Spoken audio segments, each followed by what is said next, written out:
Thanks for joining the Right Perspective podcast today. We have a good lineup of stuff to talk about. We're going over our view of Christian nationalism, the end of spousal hate with the new Wifejak meme that, oh dear, the camera fell. Give us just a moment. Oh. We're recording this so we can put it on later. We are super techie people, so this will Yes. take just a moment. Take the work. Obviously. Let's see. Probably check how it's recording. Oops. Just got us out of there. Gotta put more tape on this thing. That looks pretty good. Y'all can just admire his wrist and watch and wristwatch. Oh, it's a little fuzzy. There we go. All right, that's good enough. Good enough. Okay, well, sorry about that technical issues, but yeah, it's Cooper and Benjamin. We're here to talk about our usual things. We're also going over what the perfect hamburger is, and then also covering the Supreme Court case that is still, at the moment, doesn't have a ruling, but it looks like we're going to get a ruling on our favor against transgender tradition being legal for kids, which is good. So, well, whether states can outlaw it, but that's for a later time in the podcast. So Cooper, what is Christian nationalism? Oh, it depends on who you ask. Typically, in my view, and I think my definition, is a nation that is openly oriented towards God. The laws are all focused towards that, and there's no need to try to, of course, you don't need to force people to try to believe in God or Christianity to be a part of like the nation. But essentially that we are a Christian nation. You will follow the laws we've set in place for the good of humanity. That's essentially what it's for. Yeah, I would agree with that. It's recognizing God in all aspects of the government and how we set up our laws and all that. Yeah. Cool. Thanks for coming to the show. We're We're in agreement. So what are some ways we could start implementing more of that into government? Because I think in the past, a lot of that wasn't added in our founding, in the way our laws were set up, because everybody was already Christian. There was no need to have it specifically written out because everyone knew. At least that's what I think. Do you think do you think the founding fathers were Christian nationalists? Some of them were like Christians in name only. Some of them believed in providence or God, but weren't like very specific followers of Christ. So I wouldn't say Christian nationalists, but I do think they wove the Christian morality throughout everything and left doors open for us to change that in the future. So I think as a whole, not as a whole, I think they were Christian nationalists because they set up a Christian nation to in a way that honored God, I think, and recognized him in our laws. They quoted, I think it was Deuteronomy all the time, and how they set up laws and such. I think they were Christian nationalists. And so if we like how they did it, we get dealt a good hand, because we don't have to be like, okay, how do we start from scratch and create a Christian nation? No, it's how do we go back to what they did and orient it for a new age, because it is a very different age. They didn't have to deal with any of the online stuff. No. But we can still take the same principles that they had, that they derived from Scripture, and use it in our modern day. Yeah, I would agree. I guess I was mainly thinking of some, I think it was Jefferson and others that like weren't specifically, best people like with their moral life. But I think I would agree with that. What you said, that we don't have to write our new constitution. Is that we need to start explaining stuff like everyone's a 5-year-old. Be very clear, because in our modern age, like a lot of things have been misinterpreted, of course. So, but only because they want to. Yeah, I think. I think the people at the top fighting to get rid of the Second Amendment and all that, they know what the founders meant. Oh yeah, they're getting rid of it. So I don't know how much writing it like we're 5 would have helped. because they're disregarding the people anyway, and they're disregarding the original intent on purpose. At least it would be more clear that they just want to get rid of it, instead of trying to say, oh, it actually meant it this way, that you can just have a militia, instead of just having arms and then being able to form a militia. But I think that one of the, I don't know, what are some ideas that we could change the nation and to a more Christian way in the government specifically? What are some things you think? Ban pornography. 100%, yeah. That would help. Get rid of no-fault divorce again. Yeah. So it's kind of a turning back. So we had more robust, even public modesty rules that were enforced. Yeah. Not just online. Well, I guess online wasn't a thing, but let's see. What else do you think of? Those are two big ones. Surprised you didn't mention it. National abortion ban. No, I think that would be one. Definitely. That is probably should be our first priority. I think that'd be whether we're Christian nationalists or not. That should be. That should have popped to mind very quickly. Obergefell. Get rid of Obergefell. Yeah. I love that the first things we mentioned are all centered around the family. So pornography destroys marriage, destroys everything to do with like sexual things with men's minds and everything. No-fault divorce has broken up the nuclear family in America for years now. I think that it's quite significant to me that the first things we want to do is to bring it back to the family, because that's what we believe is like the unit of society, not the individual, which does have a very important part in society as like just an individual, but it's not the basis. That's not what everything should come down to, I think. So why the family, not the individual? I think because when it's just the individual, it stems from more, and I'm not trying to use labels, but it stems from a very libertarian / liberal standpoint of whatever's good for me, if it doesn't harm other people, I can do it. But as Michael Knowles explains and says, we're not just people floating in space. We're a political animal. We are born into families, the exceptions of orphans and others, but we're born into families. We're meant to operate with other people, and we have to live together. And I guess that sounds a little communist to some people, but we have to operate in a society together. And for like specific instances of policy, smoking weed and drugs ain't really good for society. I know. And but does that idea leave the individuals out in the cold? Sometimes. The orphans, single people that moved out of their home. Now that's a decision. But I'm not saying that we should completely disregard the individual as a unit of society, but the ideal is the family, I think. And we can have ideals without having to push out in every exception, I think. Okay.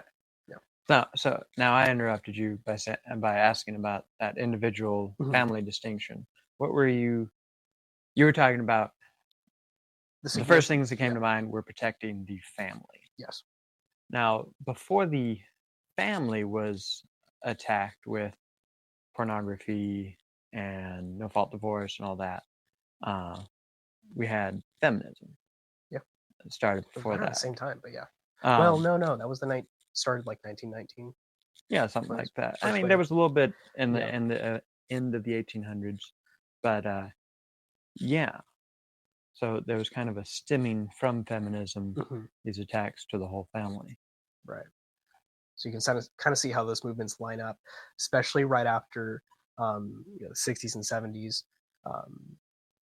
Women join the workforce en masse, and suddenly we get no-fault divorce taken away, or not taken away, but like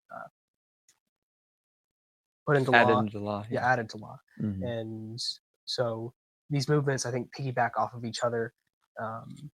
It's where they are today, where we don't know what a man and woman is because they're the same. What are you talking about? So in a Christian nation, what would the divorce laws look like overall? Many believe there should be no exceptions for divorce. I think that's actually unbiblical, because Jesus gives examples for adultery, and that's pretty much the only exception he gives. I don't know how I feel about like spousal abuse, right? Or I don't know how I feel about that. I think I just don't know where I stand at the moment. But I do think there are adultery is pretty much the only exception that Christ has given, and that should be the only one that's represented by law. Now, I wonder if there is examples from the Old Testament. Christ is the Word, Christ is the Old and the New Testament.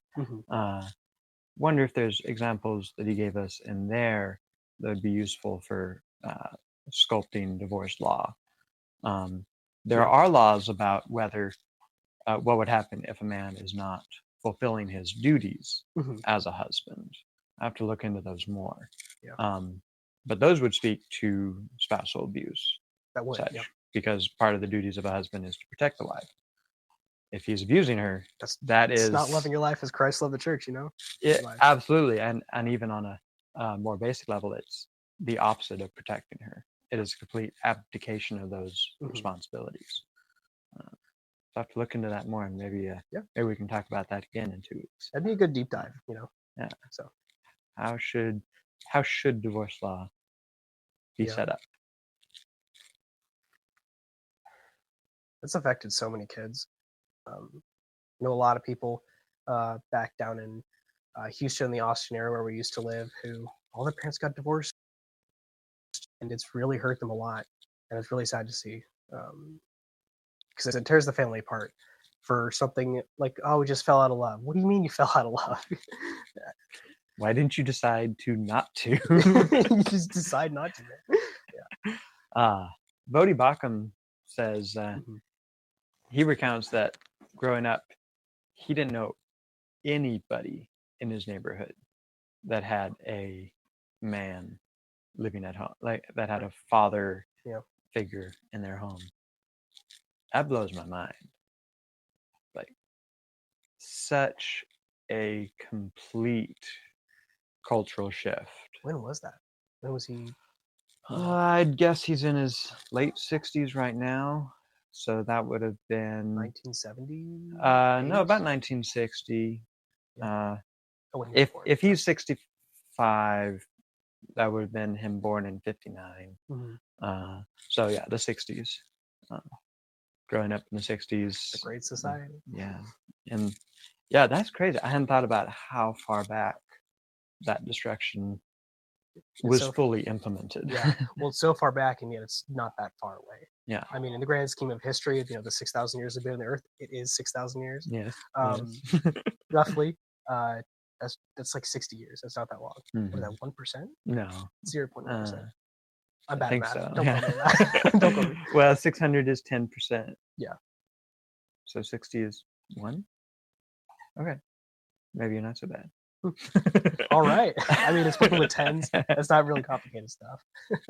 Decimals, but so yeah, it's so he didn't grow up with there were no father figures, no fathers or men in I think so. Neighborhood. At the very least, he said there was no biological, no children there were living, had their biological father living in the home. I think there were no father figures. In the homes. So it just blows my mind. That's got to be crazy. Now, a related, we mentioned Obergefell, the Supreme Court's gay marriage decision. To radically redefine marriage. Yeah. What do we think that should look like in a Christian nation? People have thrown around they should have the same rights as married people. No, there should be a civil union so they get the same tax benefits and stuff. Or no, shouldn't be recognized at all. We should recognize it as an abomination. Where should we fall as a Christian nation, trying to love our neighbor but also punish unrighteousness? Yeah, that's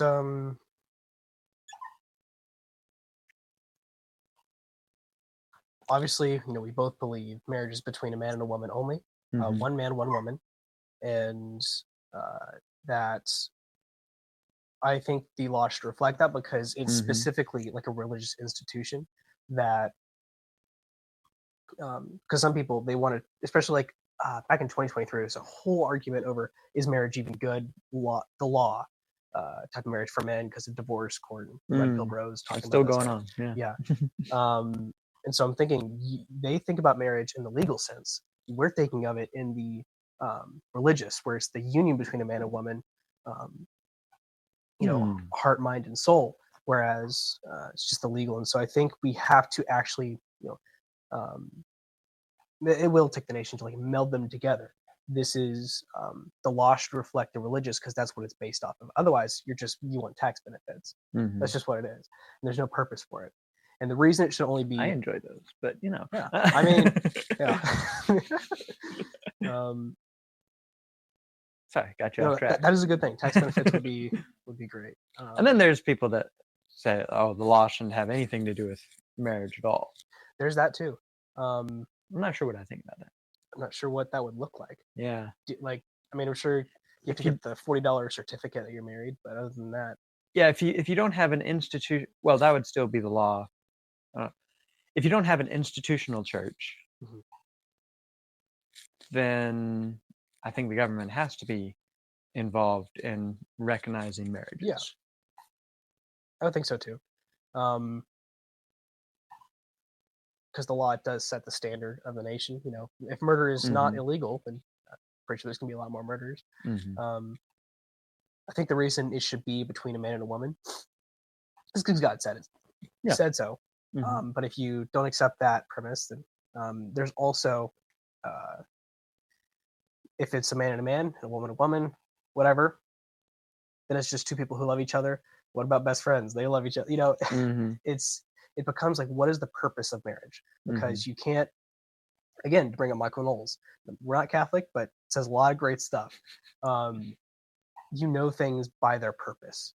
And if marriage is supposed to bring children to the world, gay couples, gay marriages, that is a redundant statement. Doesn't make sense. You cannot bring children into the world through that. There's more to marriage than not just redundant. But redundant. I'm probably using the wording correctly. Yeah. But sorry, it's not. That is not marriage. That's not. It's fundamentally not fulfilling its purpose. Now, there's definitely more to marriage than just having kids, but that's just the natural outcome. I think that's kind of using logic to explain that. Yeah. And God said, it's really cool that God set those natural consequences against sodomy, AIDS, HIV, I think it's HIV. Yeah. All those STDs that are really just when you engage in sodomy, or you engage with somebody who is a sodomite or was. Yeah. It's very destructive. Lots of people died in the AIDS epidemic. Yeah. Was it 50 years ago, something like that?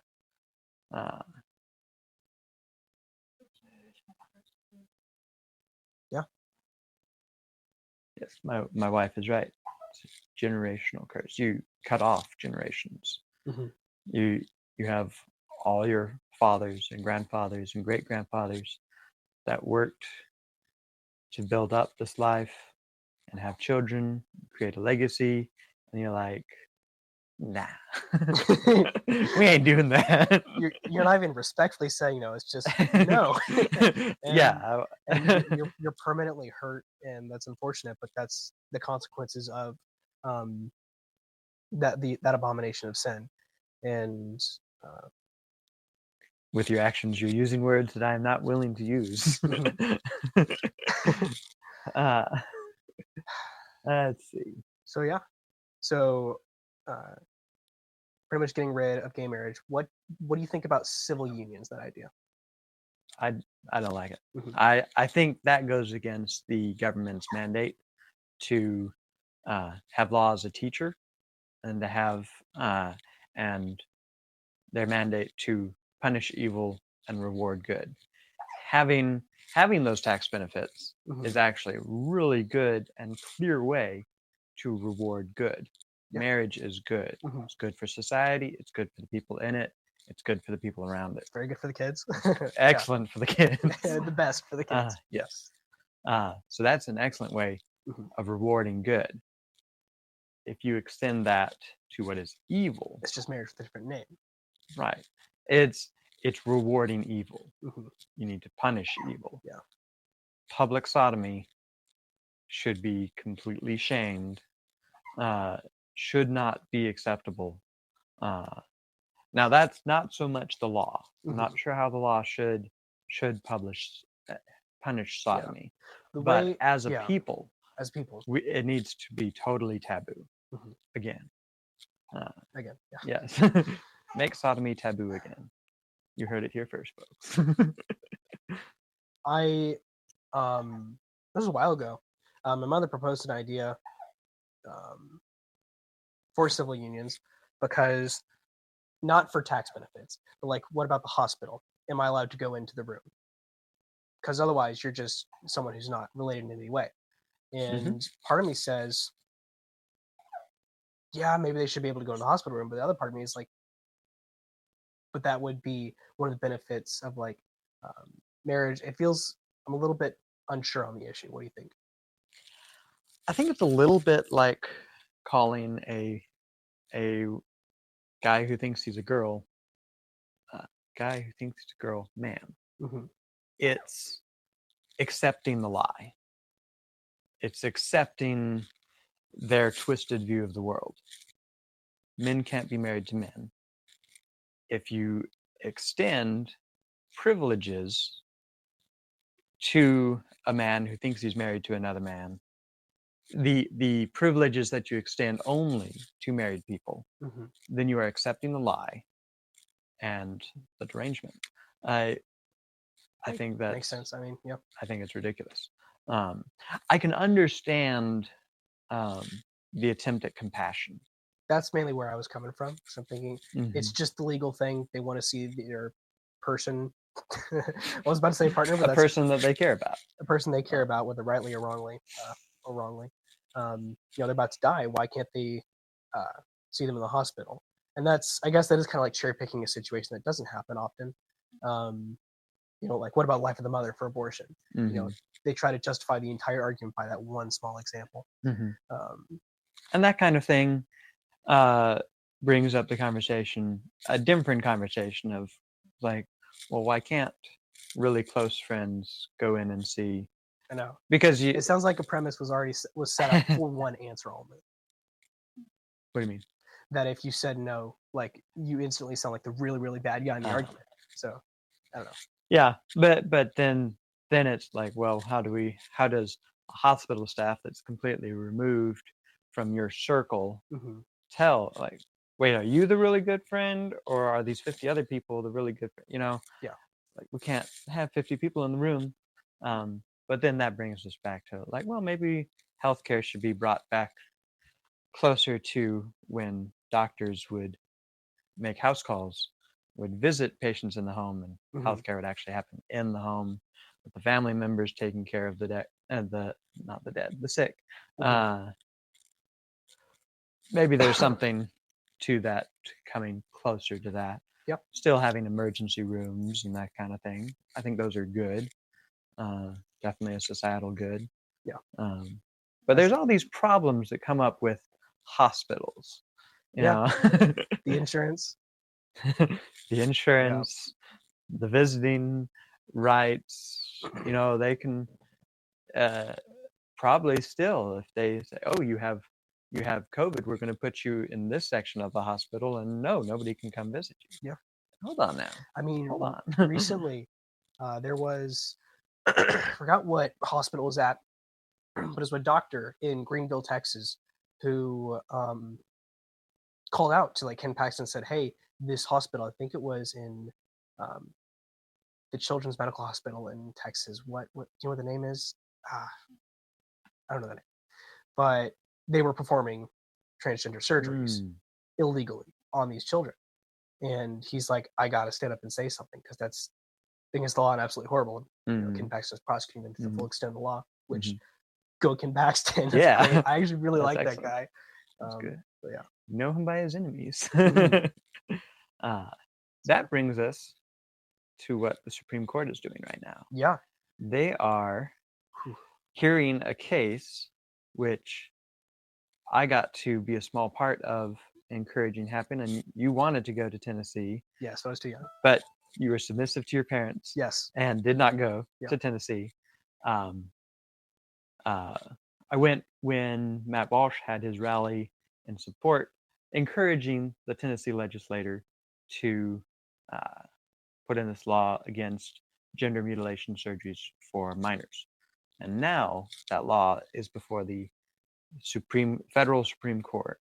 Yep. And they have their first totally insane lawyer. The ACLU? Yeah, is arguing it's not the main lawyer, but it is a lawyer arguing it before the Supreme Court. Some terrible arguments, man. Thinks she's a guy. Yeah. And I think it was Chief Justice Roberts referred to her as a mister. It's like, you're accepting the premise. Buddy. Why are you accepting the premise? Listen, I like when we have a Supreme Court majority, but sometimes we don't have a majority. The way they rule. Mm-hmm. So hopefully that is upheld, because that means that there wouldn't be any question, or at least there'd be a lot less if other states started to implement these bans for these mutilations on kids. Because then the lower courts have the legal precedent to just say, no, this law can stand. Yeah. And I'm sure there'll be more lawsuits suing on different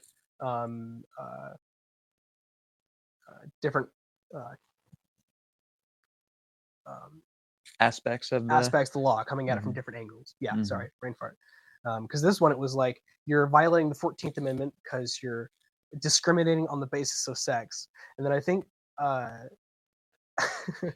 one of the justices, it might have been Gorsuch, was Clarence Thomas. He was saying that then it's not immutable. I think that was Sotomayor. It's like, isn't there people that were born male or assigned male at birth, then later think they're a female, but then they come back to thinking they're male? Do those exist? And the person's like, of course, the lawyer, that's how it always is. Like, so it's not immutable. It's not immutable, so you can't discriminate if it's something that's not immutable, because that's what the 14th Amendment states. Because you can't change your skin color. I mean, you can't change your race and ethnicity. You can't change your sex or your age. So you can't discriminate based off of those things. But if you can flip-flop your gender like, a fish out of the water, it's not immutable. It's just, so likely that case is going to be upheld, and thank goodness for that. I don't know if it's going to be 9-0. Pretty sure it's going to be probably not. Kachanji Jackson and such like exist on the court. So there's no way. I'm going to call it a 7-3. You mean 7-2? Isn't there 9 justices? 9. I'm bad at math. It's 7-2. I was thinking 9, but yeah. So I think Matt Walsh is right. I suspect it'll be a 6-3. But I don't know. I wouldn't be surprised if Roberts went the other way.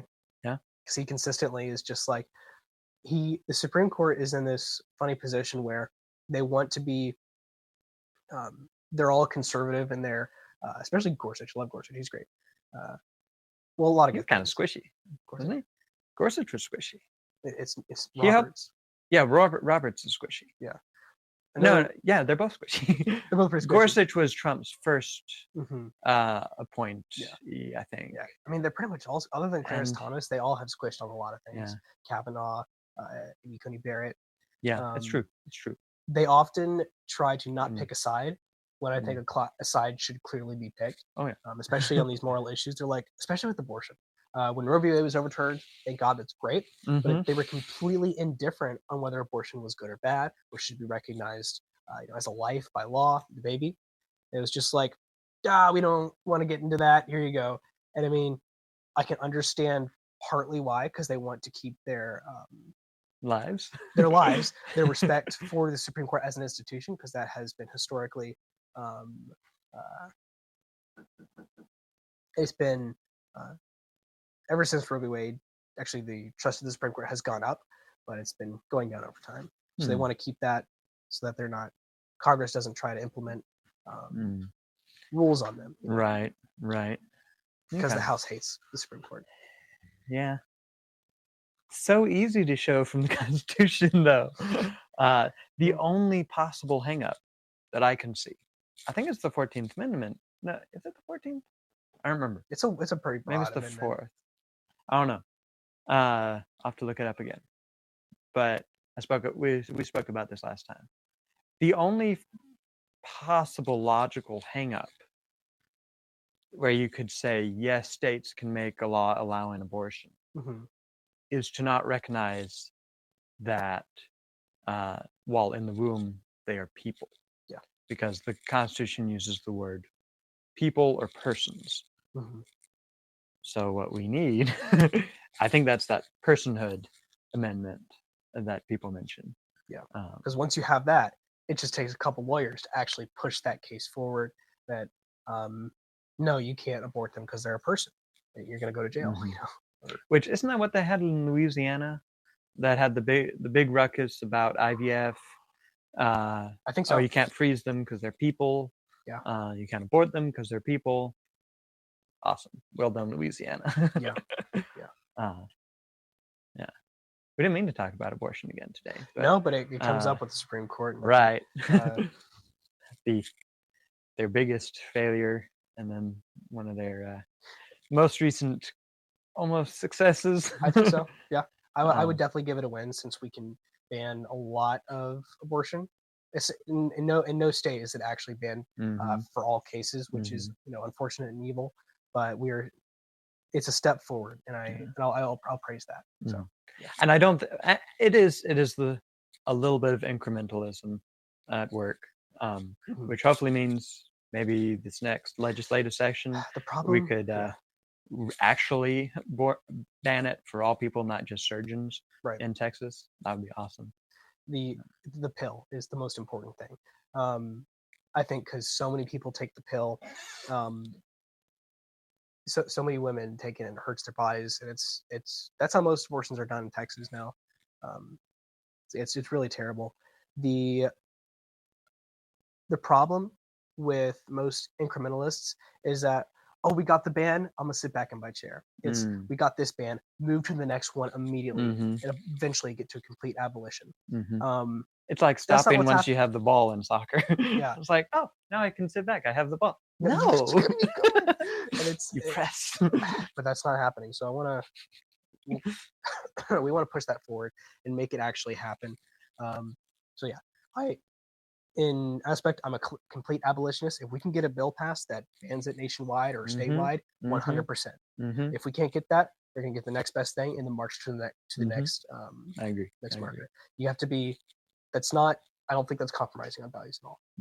But I don't think so. I kind of see where they're coming from. Oh yeah, because a lot of the pro-life establishment is like, oh yeah, we got the 6-week. Well, it's more like a 10-week ban. Now we're gonna lay back. We did our job. High five, everyone, and they sit back for the next 2 years and do nothing. That's the issue. So easy to fall into apathy. So easy. Unless you've seen photos of an abortion, or closely connected with stuff like that, it really is hard to get motivated about because it's everywhere. You see it. I'm just speaking personally. Other than like the theological and political motivation, I don't have much to go off of. So I don't know. Yeah, I'm not close to abortion. Like, as far as I know, none of my family members are murdering my nieces and nephews. Could be happening. I don't know about it. I do know somebody who aborted some of their children when they were younger. Now they're on fire for God and totally repented from that. That's good. They've been able to share that. Their what's it called? They've been able to share that with message, the story. Yeah, testimony. With middle school children who ideally I would think, why would you even tell them that exists? Yeah. But they know it exists. They're just pummeled with so many things in sex ed class, online. They shouldn't be online, but they have phones. Take your kids out of public school now. Yes. You wrote a great article on this on the Conservative. You should go check it out. Yeah. And subscribe to the Conservative. It's doing good stuff. Good stuff. That reminds me, that's something I really do appreciate about a lot of the abolitionist brothers we see on Twitter and online. While it seems They're they on can fire. on fire, they can be. It sounds like they can be incredibly harsh, but almost every post I see, it's like, please repent to God, change your life, and become a warrior for Him, and you will be forgiven. And the message is not that you're going to hell; it's that you have committed this very grave sin, murder. Please repent, and you will be saved. And that's something that is the actual message of Christ. And you, if you break the law, you should receive, the full measure of the law. But that's the message. I appreciate that it's not just hellfire and brimstone. It's that there will be if we don't change this. So let's see what else we have. So we talked about the Supreme Court. Oh, let me scroll down the document here. Another legal thing that's going on right now. It's not only that the right of children to not be mutilated by doctors is before them. Sanity is kind of before the courts. But in New York, heroism, is before the courts. Not the Supreme Court, though it could go there. They'll definitely appeal if it goes the wrong way. There's been a small success. The manslaughter charge. He's been acquitted of that. I think the jury couldn't come to a verdict on that, which is funny because if there's any reasonable doubt, you should not convict. Obviously, there's some reasonable doubt here. For those who don't know, this was almost a year and a half ago now. Jordan Neely was a deranged homeless man yelling, "I'm going to kill you" to a bunch of people on New York subway. Was he a retired Marine? Daniel Penny. Daniel Penny. Yeah, he was no longer a Marine, I don't think. Yeah, he's a veteran Marine. He decided to step up and protect the people on the train, and he brought this crazy homeless man in a chokehold. And as the story goes, because this man was so hyped up on drugs, Jordan Neely, he died. Yeah, sickle disease or something like that. A lot of pre-existing conditions. And I'm not insurance, don't worry. A lot of pre-existing conditions that caused him to die. It was a chokehold.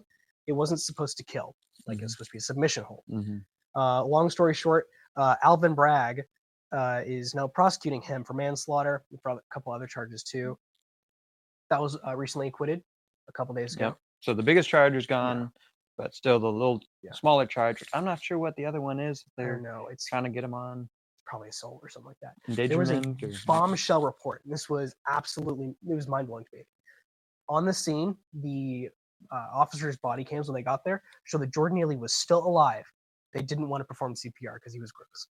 They didn't want to do mouth-to-mouth and stuff like that. And so, understandable. Yeah. But don't they carry the? I don't know. I thought they carried the CPR stuff. Yeah, so that you don't have to make physical contact with them to do. I doubt they were medical. They were just probably first responders who were on the site already, at the subway station. I don't know the full story there, but so Daniel Penny did not kill Jordan Neely. He just put him in a chokehold, and the guy was on the ground because he was hyped up on drugs, and kind of same thing as George Floyd. And he was a Marine. If he wanted to kill him, he would have been dead way quicker than he was. Yeah. Daniel Penny had time to do an interview before he knew Jordan Neely was dead. Yeah. And that's something they're using against him because he was calling him an insane crackhead, which obviously he was. But he's using mean language to talk about this guy. It's obviously, also a racial thing because Jordan Neely was black. And they tried to spin it as he was a Michael Knowles impersonator. No. Michael Jackson. Michael Jackson impersonator because he could do a dance. They showed a photo of him from high school when he's this homeless crazy guy trying to kill people on a train. No. Rachel Maddow. That's the Michael Knowles impersonator. Yes. No, Michael Knowles is the Rachel Maddow impersonator. Huh. I don't know. MSNBC and CNN and stuff, they're going down. The Daily Wire is going up. Might be the other way around. Could be. So yeah, that is glad that's acquitted. There's some other he's not out of the waters yet, but it's just a perfect example of the New York system is completely messed up. And at a broader scale, that's what it's the same thing that happened to Donald Trump. Trumped up charges, nonsense cases. This is for a normal person. And Trump said, they're not coming after me, they're coming after you. I'm just in the way. I think that rings true. So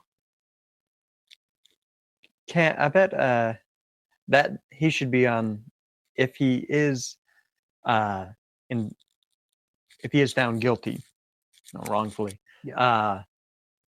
Trump should pardon him early on. He's got a lot of people to pardon. A lot of people. You got the pro-lifers put in prison, the J6ers, there's a lot of just that list is a long list of people. Yeah. So heroism. He needs to be acquitted. We can't have a nation of people that are not only low testosterone, cowards, but are now afraid of the law as well, not just bodily harm. Like, if I prevent this guy from hurting people, I'm going to be put in prison. Yeah. That is a terrible world. Nationwide coverage. It's already happening to our police officers. Yeah. Well, that happened a while ago. Yeah. I mean, yeah, it's been happening the last few years, especially. It's been almost 10 years since it really started ramping up. 2014, Obama. Lots of stories about black men, charging at police and being shot, and it's like, oh, you're racist. Their lives ruined. But yeah, recently in the last couple of years here, 4 years really. I think we should move on to our next topic. The wife hating humor. How bad it is. That's what we're talking about. My wife just asked if she should step out of the room. Yeah. No, we're on the side against wife hating humor. Sorry. So, yeah. So what's the context? Stuff's been going around Twitter a little bit. Yeah. I guess the meme has died down, but I still love it. I think this is really, really great for society. It's essentially called Wifejak. Is the Jack part just explains the type of, it's a drawing. It's a poorly drawn person. Oh, okay. Yeah. I'm learning stuff. Good. Yeah. Good. And it's usually just a caption, or just a drawing of a woman or a wife saying something women or wives usually say. And it's humor meant to be endearing. It's funny because it's oh yeah, I've heard my woman say that before. And it's good. So many people have come out against that humor because it's oh, this is boring. I like the humor where it's I hate my wife humor. Yeah. You quote tweeted that one that the wife was wanted to blow dry her hair. And the husband was handing her a gun. It's this is that's what we're talking about. Yeah. That is, it's this humor where it's I hate my wife. I hate my life. I don't care about my spouse. Abhorrently cringe. Yes. And it goes the same way because, women will make fun of how stupid their husband is. Mm-hmm. And it's just this constant thing where it's feeding each other, this circle of hate. Yeah. Calling her your ball and chain. Yeah. Stuff like that. Awful. What is it when what is it? What's the stereotype on the other side? Yeah, you're just calling them dumb, oh, I have 4 children. You only have 3, but your husband, Oh, yeah, treating him like a child. Yeah. Bonehead. And it's not endearing. But the point I made on that post was that this humor is not funny to me because I don't hate my wife. It's usually, I don't have a wife. Yeah. But the reason, humor is funny because often a part of it is true. And when why boomers love the I hate my wife humor so much is because I think they actually do deep down, or their marriage is not in a good place. And that has been passed down through the generations. And why I think it's so significant that this, the Wifejak meme, the I love my wife humor is really good, is because it's this generation saying no more. In fact, I'm going to put the proper work into proper communication. Making my marriage better for God, for her, and the children. It's saying no to the generational mistakes. So can humor be instructive? Yes, because it tells you what is right and wrong in some ways. Yeah. So what's funny to laugh at is either relatable or ridiculous. And we can feed into those stereotypes, which create the kernel of truth for those spouse hating humor. if you are coming home and just checking out on your phone, or not helping, not being the leader of your home, or if you're going out every night and drinking with your buddies, like, yeah, I understand there being some resentment in your wife, or if a wife is always nagging, or that will drive a husband insane. Yeah, and it's was nagging, or what else? It's actually there? a scripture, I think. You what? Was it Proverbs or Psalms that said like a husband would rather live in the corner of the house than with a nagging wife, and it's like a continual dripping. Makes me think of Chinese water torture. In that post, I said, if you don't want a nagging wife, listen to her and maybe do the chores for a second. And if if you want your husband to do the chores, maybe stop. You have to actually put effort in on both sides, because it's unfortunate because people always bring up their story of how they did it perfectly. They're probably wrong, but maybe sometimes you just did marry someone who you didn't know who they were, and that's an unfortunate mistake. But what also is really funny is it's not just the wife memes now. There's ones of the husband saying something like, I have to pick up another part for the car, or kids in the back of the van singing Wheels on the Bus Go Round and Round, things like that. And wholesome memes. It's good because it shows the quirky, fun parts of, and sometimes not fun, but relatable parts of having a family and kids in a marriage. And it's not only well, actually help her with the honey-do list. It's take leadership. Don't let her be the leader in the home. That's not her job. You're not the servant here. Yeah, you're not the servant. You're supposed to be the leader. Supposed to be a servant leader. Yes, but supposed to serve, but not to. So take the initiative on the overarching goal.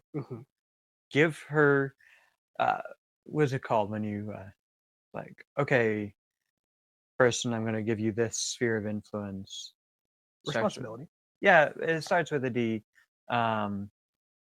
District. Delegate. Delegate to her the care of the home, the meals, the kids, this kind of thing. And then ask her what she needs to be successful in those areas. What support she needs. How can I provide you with what you need? Let her know that she can tell the kids, stop misbehaving. I'm going to give you a spanking now, but when Daddy gets home, he'll use his belt. He's gonna. That was the scariest thing as a kid. I'm going to tell him, and you are going to get another bigger spanking. So if you keep misbehaving, and all these little things, the honey-do list is a real and good thing. That's her letting you know what she needs from you to be successful in the roles you've delegated to her, the responsibilities you've delegated to her. It's a really good way to put it. So many people hate the honey-do list because it's just a lot of things to do. And I was thinking that I doubt most women actually want the stress of running the entire household and then having another husband who just plays video games or is not present as a leader. And I think you taking that stress off of her will help her succeed. Your kids will be I think your marriage will be in a better place. This is of course coming from someone who's not married, but you are, so he'll back me up. And almost 3 years now, so I'm basically an expert. Yes, absolutely. So it's a turn for the good that it's a turn for good. We now have endearing humor and not humor that is spiteful for the person that you're supposed to give your life to. That spiteful humor, I bet, comes from an ungrateful heart. If you're dwelling on what's bad in your marriage, you're not being grateful for what's good.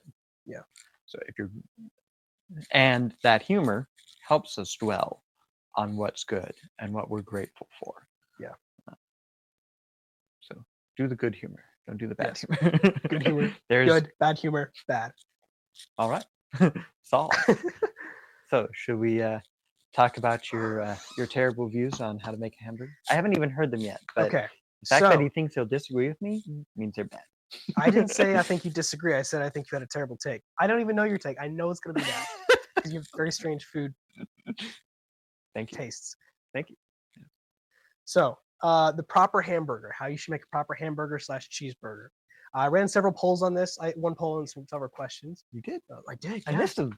How dare you? Wait, did I respond to one of them? Probably. Okay, go ahead. Remember. I think that's how we got here. Yes, and I had several options. So I first asked, what is the best way to make like a perfect hamburger? Like objectively, not just opinion. What is your and a lot of people said some pretty good stuff like double meat, spraying like half a pound of beef. What are you talking about? It's amazing. Yeah. It's a lot. Special sauce, mushrooms, onions, cheese, things like that. And I was like, okay, yeah, but you're all wrong. Right now, we'll make this into a clip so it can go viral. The proper way to make a hamburger is to you have to grill the patty. You have to also put a little butter on top of it before so that kind of melts into it. Yes, very good. You want to use like maybe a little bit of American cheese because too much is oily. It's not good. And mix in some Colby Jack and cheddar in between the two patties. It's 2 patties. Don't. You want to, I think a lot of people don't like it. I think the vegetables are complementary. They're great. So you want to have tomato, fresh lettuce, washed, chemicals. Oh yeah, wash your lettuce. Some mayonnaise, not too much because it's soybean, estrogen, man boob stuff. Get better mayonnaise. Get better mayonnaise. Avocado mayonnaise is pretty good. Who is it? Avocado oil mayonnaise. Oh, okay. Yeah, it tastes terrible. It's healthy for you. Make it with olive oil. So the vegetables, onions. Having a big white onion ring is okay, but actually when you chop the onions up and put some butter and like saute them, that's really nice. That's how I would do it. And then you can. That's how I make my perfect burger right there. Well, you're about 70% right. Also, I'd like to mention you have a pan and you take the buns and you butter the insides of them and do it like this so they get a little crusty, but not like burnt. Very good. Very good. Not a thing I'm usually willing to bother with, to put in the extra work for. That takes a lot of time. But that is good. Now, you're about 70% right. Please don't tell me you're going to add gravy. But I should try a gravy burger. I've literally never thought of that. That is great. But you get 0 stars because you totally forgot ketchup. How can you not put ketchup on your burger? Gosh, ketchup. So ketchup is so sweet. Say that like it's a bad thing, but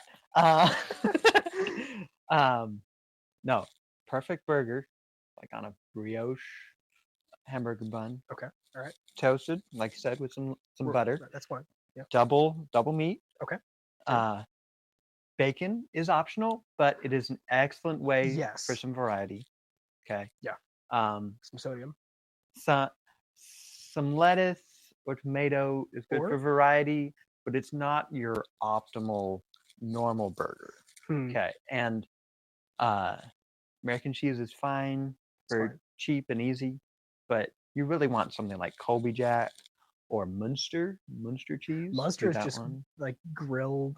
It sounds like it's smoked. It's very good. Very good. So double patty, some Munster cheese, and some ketchup. Okay. That's a burger.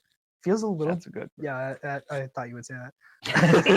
You're getting the meat to other things ratio all wrong, Cooper. That's not bad. I will say that's not bad. I expected you to add like Kool-Aid mix in there somewhere. I don't know, okay? Just because I put Hershey syrup on boiled eggs as a child doesn't mean I do weird stuff. Come on. I don't know, man. Habits stick with you. And it wasn't better than regular boiled eggs. It was just as good. Oh, so you're actually telling the truth. Oh, yeah. What? I thought you were joking. My dad suggested it. He was joking. That's funny because my dad suggested something that is actually really good. No vegetables, no mayonnaise. Good. Peanut butter hamburger. We had it at a camping trip. We had no other stuff. But I was like, you know what? I made this in college. We're going to try it again. We put peanut butter on the patty so it melts a little bit. And then you just add another bun. It's a peanut butter hamburger. And it's pretty good, actually. Interesting. I haven't had it in 8 years, but I would totally put plenty of butter on a burger. I've done that when I didn't have cheese, or when all I had was American cheese. But yeah.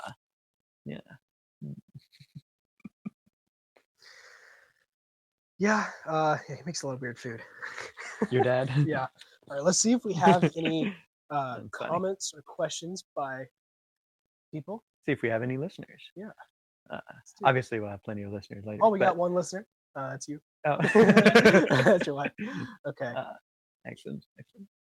No. All right. Did we get any questions from our millions of listeners? No. No. I guess they're all asleep. It's Saturday, so I don't expect anything. That makes sense. But nice siesta going on. Yeah.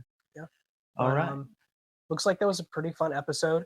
We will be finishing up. We're both reading Stephen Wolf's Case for Christian Nationalism. I guess we could talk about that more next week, more in depth of his views on that and what that looks like. He's got some assumptions. He's got some of it is from his Reformed background, which some of it is what I don't agree with. But some of it he is. I think he kind of built an argument for it, but something I find interesting. He thinks that governments would exist even if man had never fallen. I just listened to that. Yeah, and it's like I thought I kind of agreed with him. Really? Yeah, because he said not because rules need to be like people need to be punished, but because I want to place my factory here, but my farm is right next to there. It's like just civil delegation and rulemaking that. But honestly, if man had never fallen, that would have just been God. I think because God walked with man. In the garden, and he's not finite. Where it's like, once there's a dozen or more people, I'm out of here. He can't talk with all of them. There's that. So that's an interesting rebuttal. Yeah, I hadn't thought about that. If God wasn't walking with us, Lord help us. Yeah, I guess we'd have to have a government. But how would we choose that? Everyone's perfect, I guess. Yeah, I think actually you're right on that. That it would just be God. Yeah, I don't know. I think I could go either way. I would probably initially just assume that if man had never fallen, there's no need for government. We would live well together. Well, also all of our needs would be taken care of. Food and I mean, it was for Adam and Eve, and I guess they're the only examples. Well, he still tended the garden. Yeah, even before work. Yeah, yeah. So maybe the whole earth would have been Eden-like in its food prosperity. So I wouldn't go as far as all of our needs would be met. That makes it sound like we wouldn't have to work for it. Work was pre-fall. Before even man had a wife, he was told to work. Yeah, that's correct. That's correct. Yeah. That starts to challenge. This is the right perspective after dark. No, the extra bit. Let me pull the curtains. So interesting book. Don't know what I think about it yet. I don't agree with all of his assumptions. I'm agreeing with a lot of his conclusions. But not as many of his assumptions, which is an interesting place to be. How about you? I haven't got past much of it. Yeah. So we'll see. Did you listen to the Boniface option first? Boniface option? I told you about that one too. It's a much shorter book. It's like 3 hours. Not bad. I can get that done in a day. Okay. So the Boniface option is kind of, it's talking about Christian nationalism. It's talking about seemingly in more of a personal, what do we do? How do we go countercultural against this evil culture? He calls it trash world. Great. That's great. So how do we stand up and say, no, that's wrong, that's evil, ick, that's gross, that's not Christian. And this is a really cool story. It's named the Boniface option because this guy, Saint Boniface, from the Roman Empire, the guy ministering to the Germanic tribes dies, I think, and he has to be replaced. And so Boniface is picked, or volunteers, or whatever. He goes in there and he's ministering and he's not having much success. And he ends up going to this big tree which is a holy tree for the pagans Gotcha. of that area. And he said, and according to their religion, if any blasphemer touches it, they'll get zapped by Zeus. Or no, not it wouldn't be Zeus, Thor. Yeah. They get zapped by Thor. Okay. Boniface goes in there and he's like, tomorrow, I will not only touch this tree. He's telling a bunch of people there. Yeah. I will not only touch this tree, I will chop it down. I love that. Yeah. He goes, he comes back the next day, like you said he would. Somehow for some reason they let him live. Maybe they're like, oh, Thor's going to zap him tomorrow. This is great. It's like I'm going to tell all my friends. Elijah and the Baal worshippers and everything. Yes, it ends up being a lot like that. Yeah. Big crowd is gathered to watch this blasphemer get zapped. He takes his axe, one chop, and a big wind comes through, and this huge tree falls over. It's like, we have an awesome God. Yeah. And a bunch of people become Christians. That's amazing. Yeah. So it's talking about going countercultural, being bold, not being. I think he's kind of talking against retreatism.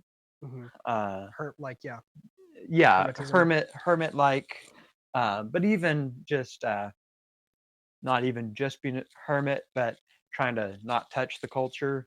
Like, I'm just going to live peaceably in my own home if I can. Yeah, kind of libertarian Christianity. Don't yuck my yum. God's the judge. I can't judge you. Yeah, we should be active. Good book. I'll take a look at it. Highly recommend it. We'll put it in the show notes. Yes. So, yeah, that was a good book. Should read it next. I'll take a look at it. Yeah. Well, I think that's all we got for today. But thanks for listening. And Sean, if you have any other questions, just post them. Any below our posts on Twitter or X, or if you have on the conservative website, there's a comment section below there too. We want to speak to the struggles, the cultural and political struggles that young conservatives have right now. We're both Gen Zers on opposite ends of the age spectrum. Yeah. And we want to speak to that. So let us know what you struggle with on political, cultural level in conservatism, and let us think about it and answer you. So that'd be really good. That would be a lot of fun. I think it'd be good. Yeah. Okay. Thanks for listening.